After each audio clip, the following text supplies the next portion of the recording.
The way to taste the genuine Ching Ching hot pot, freshly cut beef.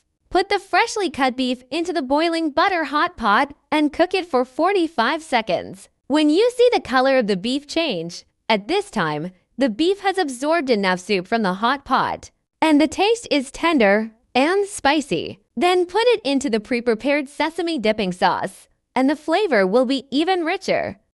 Spicy beef should be cooked for 1 to 2 minutes, and the color will become darker when cooked, compared with ordinary beef. It is more chewy and elastic, and it will be more layered when put into soy sauce. Meatballs, boil it for 4 minutes. When the meatballs are cooked, they'll float up by themselves. The soup will get sucked into the meatballs, so be careful when eating as the soup might spray out. Yellow throat, just blanch it for 45 seconds. When it curls up, it's done. At this time, the yellow throat is not only spicy, but also very crispy in texture. Then add the peanut and sesame seed dipping sauce to make the taste richer. Next, let's take a look at seafood. Abalone, boil it for 4 minutes, and it'll have the chewiest and most elastic texture. Clams, just cook for 4 minutes and try to keep their original flavor. The texture is very bouncy and crispy. Shrimp, boil for 3 minutes, and the shrimp will change color. At this point, it's not only crispy, but also keeps the sweetness of the shrimp itself. For all the seafood dishes, it's recommended to use the seafood dipping sauce because it can bring out the original flavor of the seafood. It's spicy and delicious. Tofu,